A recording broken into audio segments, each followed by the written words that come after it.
Hola a todos y a todas y un abrazo para todos y para todas.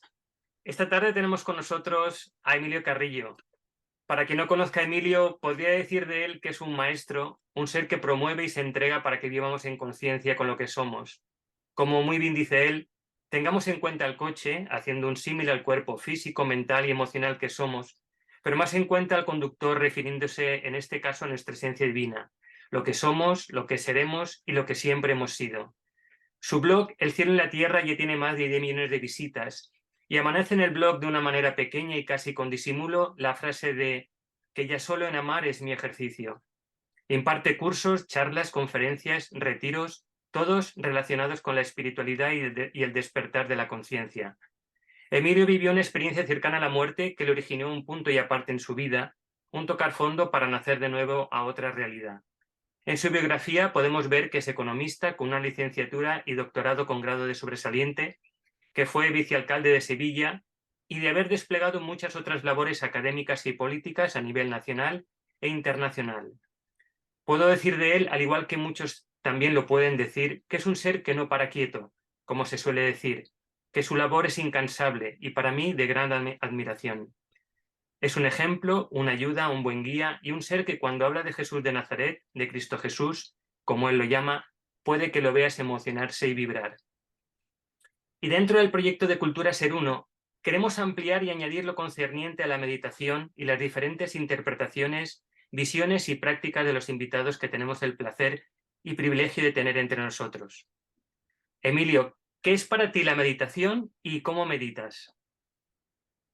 Pues encantado, José Luis, de estar con vosotros. Muchas gracias y de compartir además sobre ciertamente un asunto muy importante en la conciencia y la espiritualidad, como es la meditación. Eh, para mí la meditación se corresponde fundamentalmente con lo que se nos enseña en la ciencia del yoga y en la mística cristiana, que aunque a alguno le pueda sorprender, mi propia experiencia de estudio y mi propia experiencia de práctica pone en evidencia que tienen una gran conexión. Las experiencias que comparten con nosotros, pongamos por caso Teresa de Jesús o Juan de la Cruz, se parecen bastante a lo que se nos enseña, también por poner un ejemplo, en el libro que quizás sea el fundamento del yoga, que son los Yoga Sutras de Patanjali. Se parece bastante. A partir de ahí, la meditación yo la definiría como un proceso. La meditación es un proceso. La meditación es algo que no es que de pronto se acometa, sino que se va avanzando en ella. El ejemplo que me gusta poner es el H2O. El H2O, así a bote pronto, lo asociamos con el agua, pero realmente el H2O no es agua. El H2O es un componente químico que tiene como nombre el obsidiano.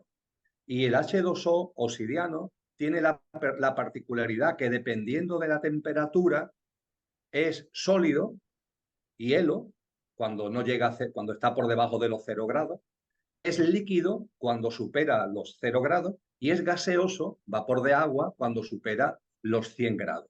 Yo diría que a la meditación le pasa algo parecido, es decir, la meditación es un proceso y vamos como atravesando distintas etapas en ese proceso que van llegando a nosotros de manera natural, de la misma forma que el H2O se va transformando de manera natural de sólido a líquido y de líquido a gaseoso en función de la temperatura. Y en el caso de la meditación, la temperatura es la práctica, simplemente la práctica. No se trata de obsesionarse, pero en la medida en que uno trae la meditación a su propia vida, eso facilita que el proceso se vaya desplegando. Y entiendo que además de ser un proceso, como acabo de compartir, la meditación, a la hora de definirla, tenemos que tener presente tres cosas fundamentalmente. Por un lado, el darnos cuenta que la meditación ayuda a educar la mente. El proceso meditativo es un proceso también de educación de la mente. Hay que tener en cuenta que en la ciencia del yoga, en los Yoga Sutras de Patanjali, al que anteriormente hacía referencia, en el estadio superior de la meditación, cuando ya se ha llegado al máximo estadio, que es lo que la mística cristiana llama alta contemplación o éxtasis, y en la ciencia del yoga se llama samadhi, En el ámbito de la ciencia del yoga se nos dice que una de las características de Samadhi es la desaparición de la autopresencia de la mente. La mente está ahí, pero ya no se mete por medio, ya no se hace presente. Y claro, para llegar a ese estadio, la mente tiene que estar muy bien educada y la educación ayuda a, perdón, la meditación ayuda a educar la mente. Primer elemento en cuanto a lo que la meditación constituye su esencia. El segundo es que la meditación nos ayuda a avanzar, a tomar conciencia desde la forma a la no forma. Es decir, el que se sienta, entre comillas, a meditar soy yo. ¿Yo qué soy? La forma, la personalidad. Yo soy Emilio, yo soy el que tengo la voluntad, tomo la decisión de hacer la meditación.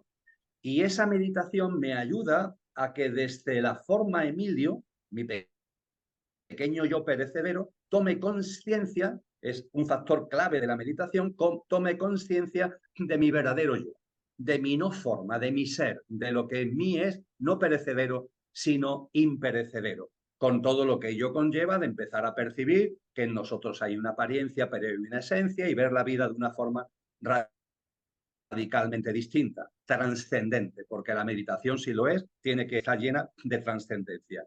Y en tercer lugar, si he hecho referencia a la educación de la mente y he hecho mención a que nos ayuda a ir de la forma a la no forma, la meditación igualmente, y yo sé que esto tú lo tienes presente, pero no se suele siempre darle la importancia, la meditación también conlleva a la no forma bajarla a la forma.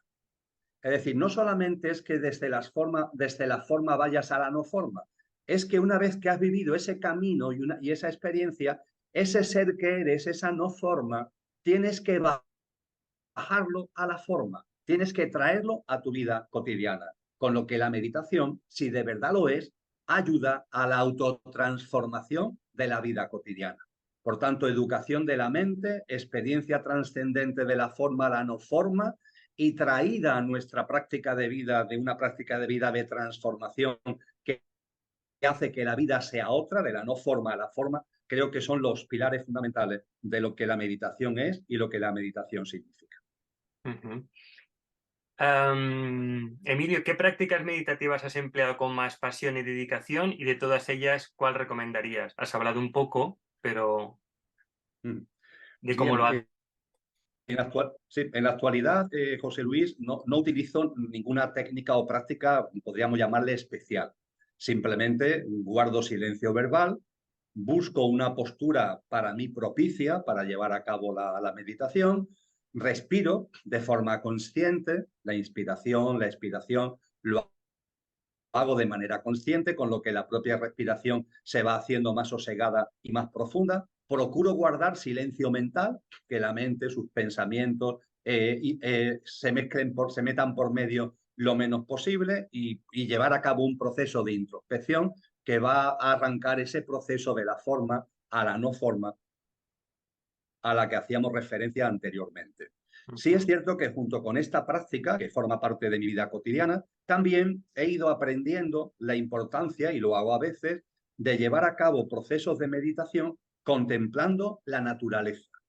El, el, el contemplar un paisaje, el contemplar a un determinado animal, el contemplar un árbol, pongamos por caso, he ido percibiendo que esa concentración mental en la naturaleza, en un paisaje o en algo en particular de la naturaleza, también nos ayuda a ir entrando en un estado similar a lo que he descrito anteriormente en cuanto a silencio, en cuanto a introspección, y es algo que también practico y también forma parte de mi vida.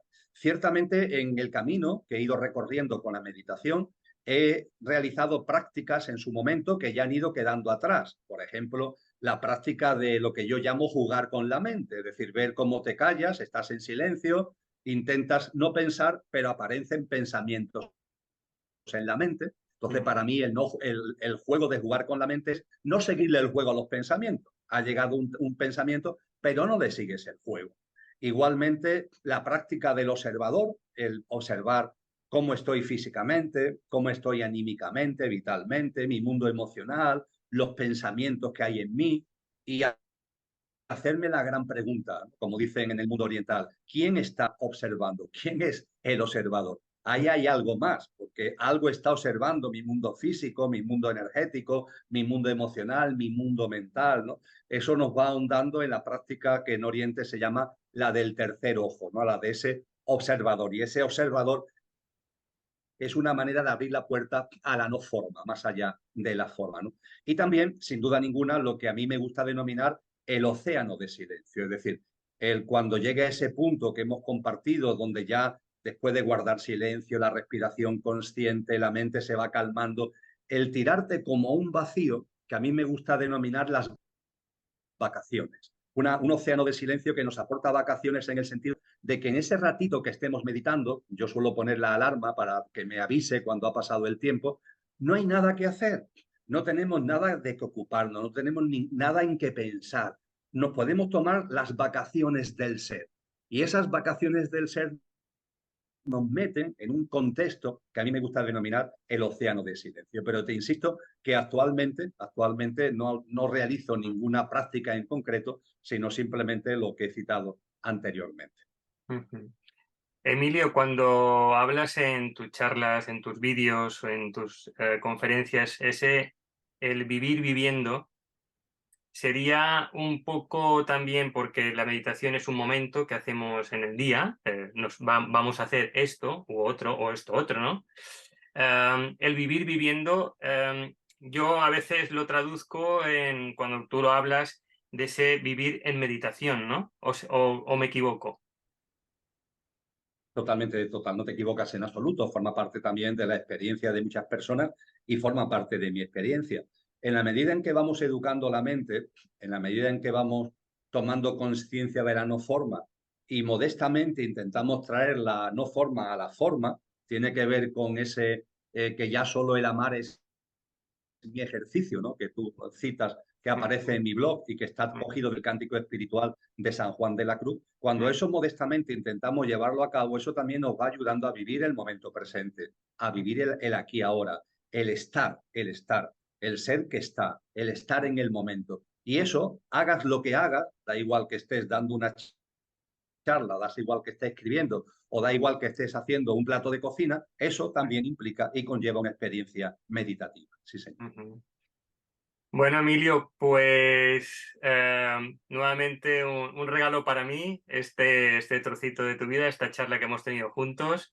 Te agradecemos mucho que nos hayas compartido todo este ratito, esta práctica de meditación, este significado de la meditación para ti y que seguramente puede ayudar a otras personas que lo pueden escuchar y ver.